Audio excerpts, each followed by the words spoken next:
இறைவா, நீ நன்றாக இருக்க வேண்டும். இறைவா, அனைத்தும் நீயே. சித்தன் அருள் 1769. அன்புடன் அகத்தியர். காகபசுண்டர் வாக்கு. கோவை 5. 150. இப்போது ஒவ்வொரு பெயருக்கும் உரைத்த வழிபாடுகளுக்கும் உள்ள தொடர்பை எடுத்துரைத்தார்கள். ஏன் இதை சொல்ல? நிச்சயம் அங்கெல்லாம் சென்றால்தான் பிற வினைகள், சக்திகள், அதாவது பெயருக்கும் சக்திகள் இருக்கின்றது அம்மா. இவ்தமிழ் எழுத்துக்களிலே பல உண்மைகள் மறைந்து இருக்கின்றது. அதை தெரியாமல்தான், அதனால்தான் அவ்விடத்திற்கே, அதாவது குற்றம் செய்தவன் குற்றம் இடத்திற்கே சென்றால் பாவம் கழியும். அதேபோல்தான் பின் எழுத்துக்கள் கூட.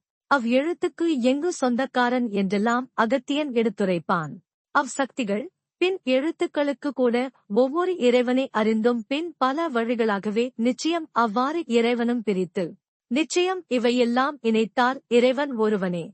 முதலில் அங்கு சென்றாலே நிச்சயம் உண்மைதனை வெளிப்படும். உண்மைகள் தெரிந்து கொண்டால் நீடோடி வாழலாம். யான் அதைச் செய்தால்தான் இது நடக்கும் என்று சொல்லவில்லை. அங்கு சென்றால் பலம் அதிகரிக்கும். அவ்வளவுதான். ஓம் அன்னை ஸ்ரீ லோபாமுத்திரா சமேத தந்தை அகத்தியர் திருவடிகளில் சமர்ப்பணம். சர்வம் சிவார்ப்பணம்.